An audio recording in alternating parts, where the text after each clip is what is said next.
श्री कृष्ण गोविंदे हरे मुरारी, हे नाथ नारायण वासुदेवा।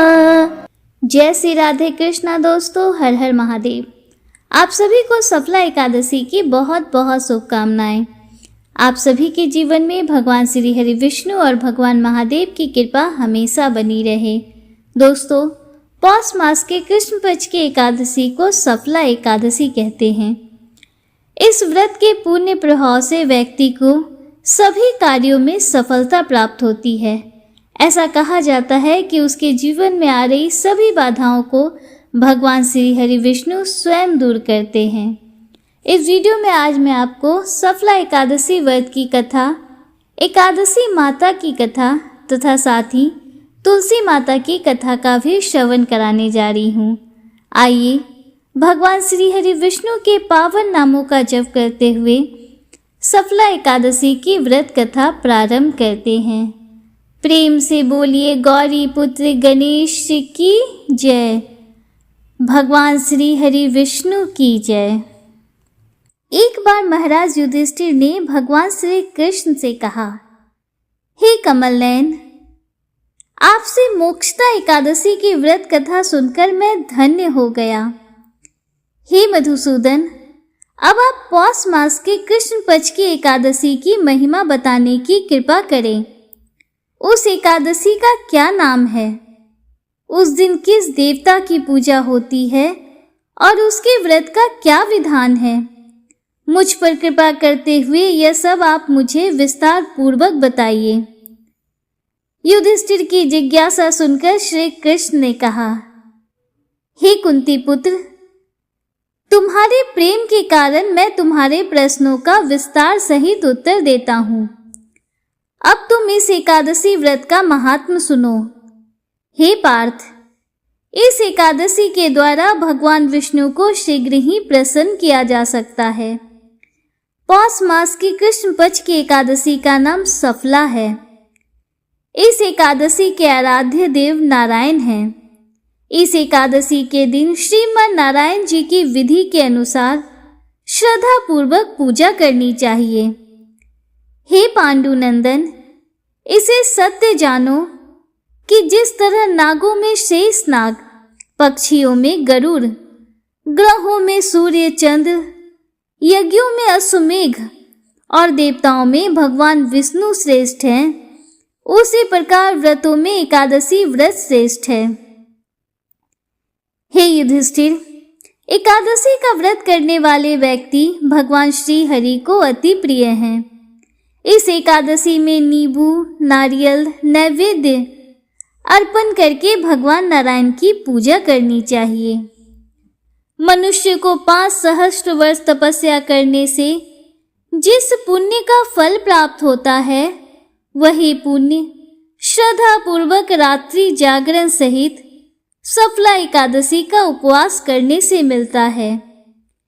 हे कुंती पुत्र, अब तुम सफला एकादशी की कथा ध्यान पूर्वक सुनो। प्राचीन समय में चंपावती नगरी में महिष्मान नामक एक राजा राज्य करता था। उसके 4 पुत्र थे। उसका सबसे बड़ा पुत्र लुम्पक महापापी और दुष्ट था। वह हमेशा पर स्त्री गमन में तथा वेश्याओं के यहाँ जाकर अपने पिता का धन व्यय किया करता था। देवता, ब्राह्मण, वैष्णव आदि सुपात्रों की निंदा करके वह अति प्रसन्न होता था।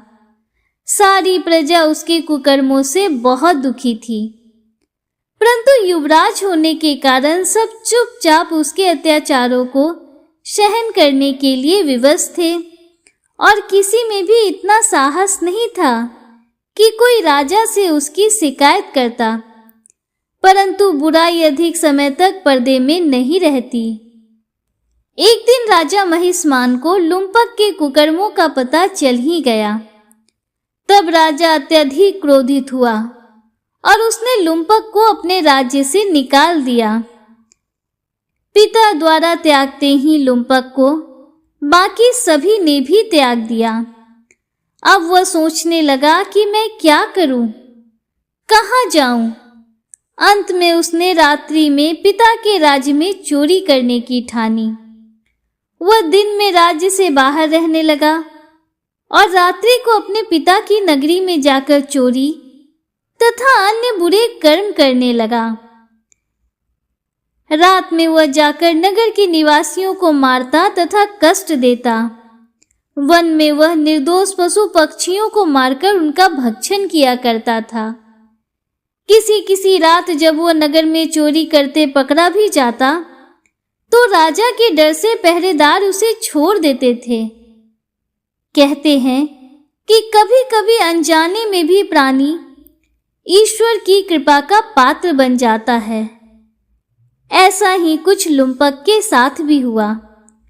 जिस वन में वह रहता था वह वन भगवान को भी बहुत प्रिय था। उस वन में एक प्राचीन पीपल का वृक्ष था तथा उस वन को सभी लोग देवताओं का क्रीड़ा स्थल मानते थे। वन में उसी पीपल के वृक्ष के नीचे महापापी लुम्पक रहता था।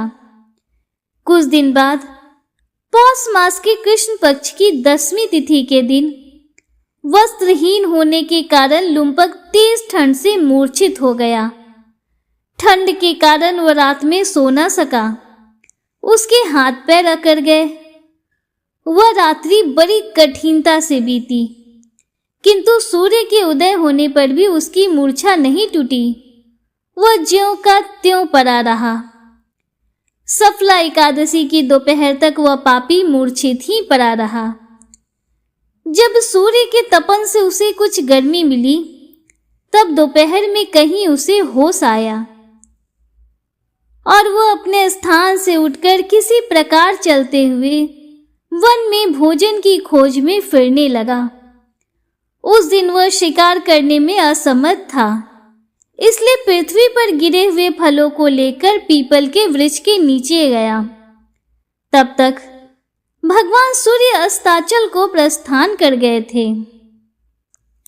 भूखा होने के बाद भी वह उन फलों को न खा सका, क्योंकि कहाँ तो वह नित्य जीवों को मारकर उनका मांस खाता था और कहाँ यह फल। उसे फल खाना तनिक भी अच्छा नहीं लगा, अतः उसने उन फलों को पीपल की जड़ के पास रख दिया और दुखी होकर बोला, हे ईश्वर, यह फल आपको ही अर्पण है, इन फलों से आप ही तृप्त हो। ऐसा कहकर वह रोने लगा और सारी रात उसे नींद नहीं आई। वह सारी रात रोता रहा। इस प्रकार उस पापी से अनजाने में ही एकादशी का उपवास हो गया। उस महापापी के इस उपवास तथा रात्रि जागरण से भगवान श्री हरि अत्यंत प्रसन्न हुए और उसके सभी पाप नष्ट हो गए। सुबह होते ही एक दिव्य रथ अनेक सुंदर वस्तुओं से सजा हुआ आया और उसके सामने खड़ा हो गया। उसी समय आकाशवाणी हुई, हे युवराज, भगवान नारायण के प्रभाव से तेरे सभी पाप नष्ट हो गए हैं। अब तू अपने पिता के पास जाकर राज्य प्राप्त कर। जब यह आकाशवाणी लुम्पक ने सुनी तो वह अत्यंत प्रसन्न होते हुए बोला, हे प्रभु, आपकी जय हो। ऐसा कहकर उसने सुंदर वस्त्र धारण किए और फिर अपने पिता के पास चला गया। पिता के पास पहुंचकर उसने सारी कथा अपने पिता को सुनाई। पुत्र के मुख से सारा वृतांत सुनने के बाद पिता ने अपना सारा राज्य तत्क्षण ही पुत्र को सौंप दिया और स्वयं वन में चला गया। अब लुम्पक शास्त्रानुसार राज्य करने लगा। उसकी स्त्री पुत्र आदि भी श्री विष्णु के परम भक्त बन गए। वृद्धा अवस्था आने पर वह अपने पुत्र को राज्य सौंपकर भगवान का भजन करने के लिए वन में चला गया और अंत में परम पद को प्राप्त हुआ। हे पार्थ, जो मनुष्य श्रद्धा और भक्ति पूर्वक इस सफला एकादशी का उपवास करते हैं, उनके सभी पाप नष्ट हो जाते हैं और अंत में मुक्ति प्राप्त होती है। हे कुंती पुत्र, जो मनुष्य इस सफला एकादशी के महात्म को नहीं समझते। उन्हें पूंछ और सींगों से विहीन पशु ही समझना चाहिए। सफला एकादशी के महात्म को पढ़ने अथवा श्रवण करने से प्राणी को राजसूय यज्ञ के समान फल प्राप्त होता है। यह सफला एकादशी की कथा हमें भगवान के अति कृपालु होने का भान कराती है।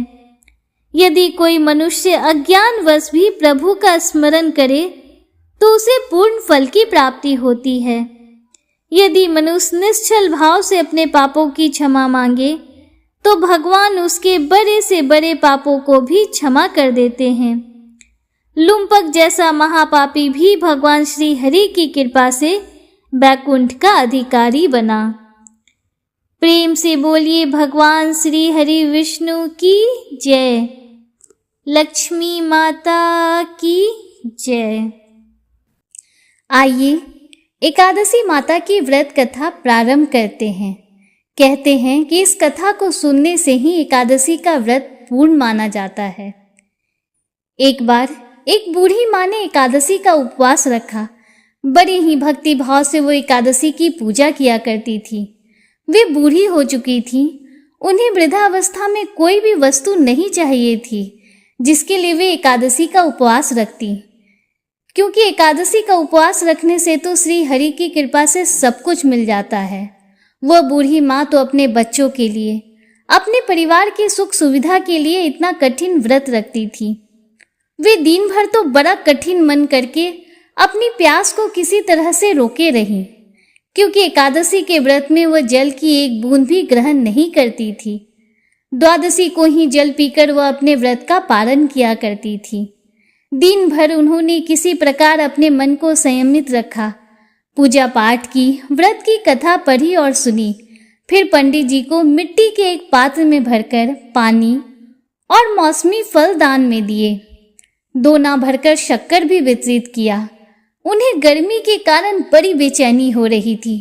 एक तो निराहार और निर्जल रहकर उपवास रखा था, ऊपर से प्यास भी अधिक सता रही थी। इस कारण उन्होंने सोचा कि चलो पानी में बैठूं, शायद थोड़ी शांति मिले। यह सोचकर वो पानी में बैठी रही। पानी से बार बार कुल्ला करती, मुंह हाथ धोती रही। तब कहीं जाकर उन्हें थोड़ा बहुत चैन मिला। एक तो धूप तेज की पड़ रही थी, इस कारण बार बार बूढ़ी माँ का मुंह सूखा जा रहा था। बूढ़ी माँ बड़ी बेचैन हो रही थी। एक तो बुढ़ापा, दूसरा यह भयंकर गर्मी। बुढ़ापे की तो स्थिति ही कुछ ऐसी होती है, बड़ी मुश्किल से धीरज बन पाता है। अब किसी प्रकार रो धोकर दिन तो कट गया। अब बूढ़ी माँ के सामने पहाड़ सी लंबी रात थी, जिसका कट पाना बड़ा ही मुश्किल दिखाई दे रहा था। चारपाई पर पड़ी हुई बूढ़ी माँ को किसी प्रकार भी शांति नहीं मिल रही थी। बार बार प्यास के मारे गला सूख रहा था। वे बेचैन होकर करवट बदलती जा रही थी। कई बार उठकर घर के बाहर जाती, फिर अंदर आ जाती। ना उन्हें घर के अंदर शांति मिल रही थी, ना ही बाहर।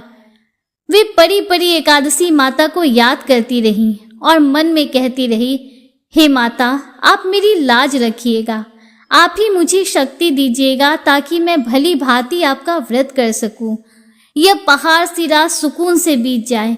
प्यास के कारण बूढ़ी माँ की बेचैनी तो बढ़ ही रही थी। उन्होंने धैर्य रखने का बहुत प्रयास किया, लेकिन आखिरकार उनकी सहनशीलता की सीमा टूट गई और वे घबराकर प्यास के मारे एकदम चिल्ला पड़ी, बचाओ बचाओ। बूढ़ी माँ का चिल्लाना सुनकर उनके परिवार के सभी सदस्य उनके आसपास इकट्ठा हो गए। बूढ़ी माँ की चारपाई के पास पहुंच गए और बोले, अम्मा जी क्या हुआ? आप चिल्ला क्यों रही हो? जब आपसे व्रत नहीं रखा जाता तो क्यों बुढ़ापे में इतना कठिन व्रत कर रही हो? अम्मा जी, अगर शरीर में ताकत हो तभी तो भक्ति हो पाएगी। आप पानी पी लीजिए। बूढ़ी माँ अपने परिवार जनों से बोली, मेरे तो प्यास के मारे प्राण ही निकले जा रहे हैं। जरा जल्दी से मेरी छाती पर ठंडे पानी का घड़ा तो रख दो। नातियों ने दौड़कर दादी की छाती पर ठंडे पानी का बर्तन रख दिया। तब कहीं जाकर उन्हें थोड़ा बहुत सुकून मिला। तो थोड़ी देर के लिए उन्होंने अपनी आंखें बंद कर ली। इधर एकादशी माता सोचने लगी, यह है तो बूढ़ी माँ, लेकिन बड़े नियम से मेरा व्रत रखती है, चलकर इसकी परीक्षा लेनी चाहिए। ऐसा विचार कर एकादशी माता आधी रात को मुर्गा बनकर कुकर कू करने लगी। मुर्गे की आवाज सुनकर बूढ़ी माँ जल्दी से उठी, बाहर जाकर आसमान की ओर निहारा, लेकिन आसमान में तो कहीं भी उन्हें सुबह का तारा दिखाई ही नहीं दिया। अब वे सोचने लगी, यह मुर्गा भला क्यों और कैसे बोल गया। एक तो उन्हें प्यास लग रही थी, अब थोड़ा बहुत उनका मन भी बेचैन होने लगा। आखिरकार उन्होंने ये दृढ़ निश्चय किया कि अब तो मैं इस व्रत को पूरा करके ही छोड़ूंगी, फिर चाहे व्रत पूरा होने तक मेरे प्राण ही क्यों न निकल जाए। मन में ऐसा पक्का निश्चय कर वह वापस चारपाई पर आकर लेट गई। थोड़ी ही देर के बाद एकादशी माता ने उनकी फिर से परीक्षा लेनी चाहिए, तो वह एक छोटी सी कन्या का रूप धरकर ग्लास में मीठा पानी लेकर उनके सिरहाने खड़ी हो गई। जोर से बोली, दादी जी सवेरा हो गया है, आप हाथ मुंह धोकर शरबत पी लीजिए। पहले तो शरबत का ग्लास देखकर बूढ़ी माँ का मन ललचा गया, प्यास के मारे गला जो सूख रहा था। किंतु अचानक उन्हें याद आया कि उनका तो एकादशी का उपवास है।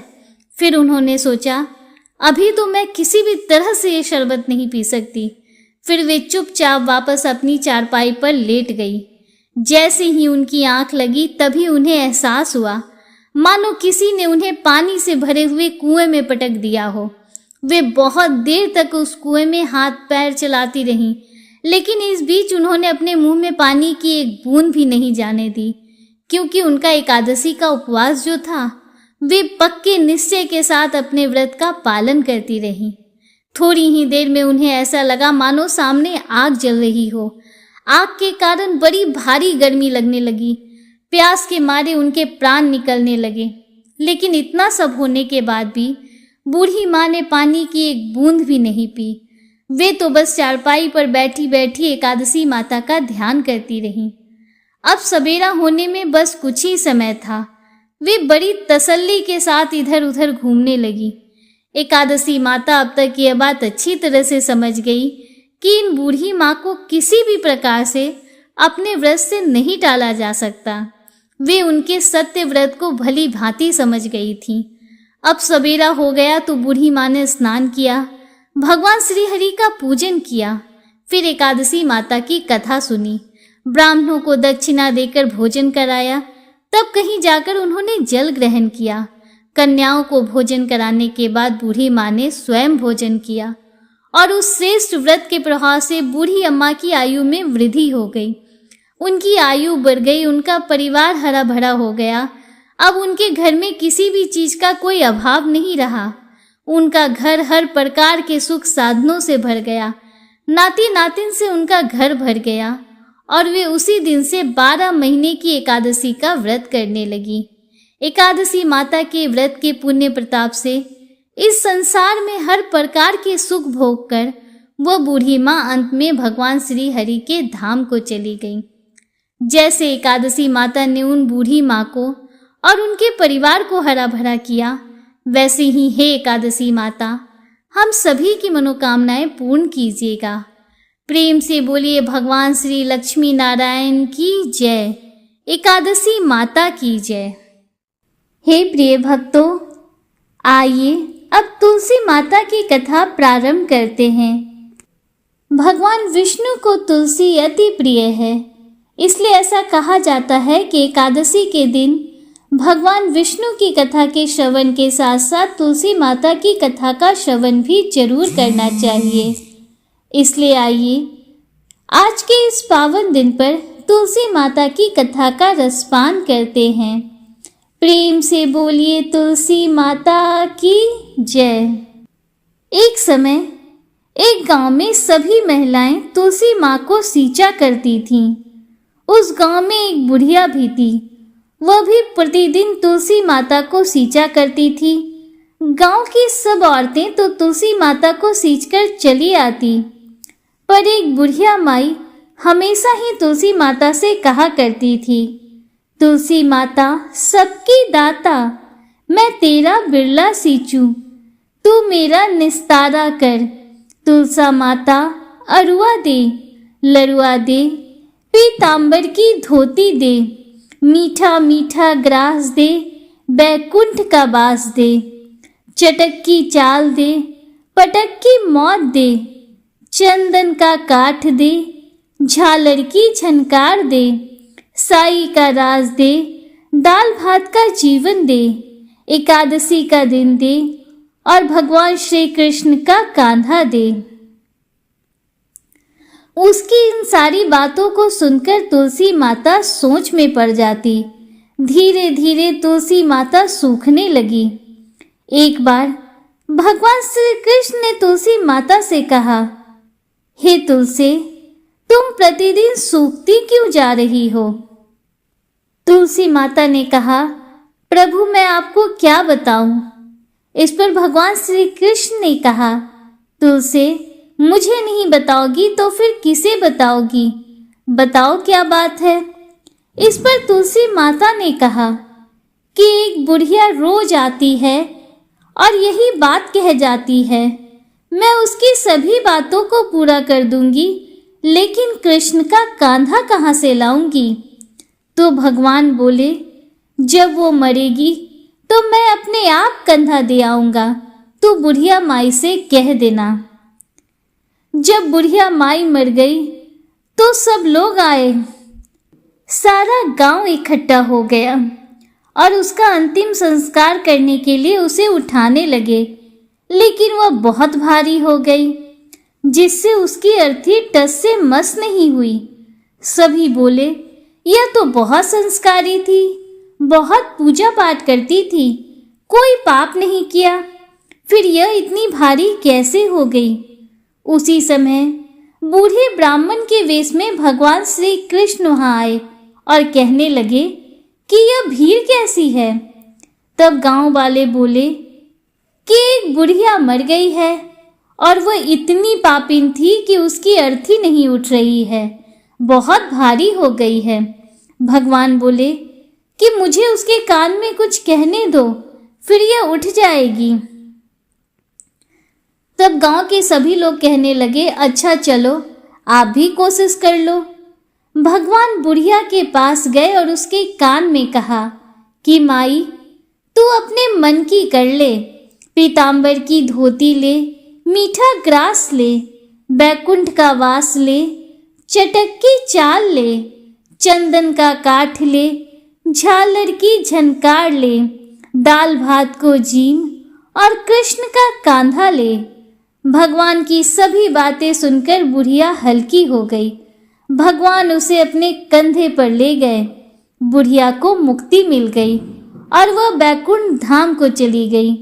हे तुलसी माता, जैसे आपने उस बुढ़िया माई की मुक्ति की, वैसे सभी की करना। जैसे भगवान ने उसे कांधा दिया, हमें भी देना। इस कथा को कहने वाले, सुनने वाले और हुंकारा भरने वाले सभी भक्तों पर अपना आशीर्वाद बना कर रखना। प्रेम से बोलिए भगवान श्री हरि विष्णु की जय, तुलसी माता की जय। दोस्तों, उम्मीद करती हूँ कि आपको एकादशी की व्रत कथा पसंद आई होगी और वीडियो आपको अच्छा लगा होगा।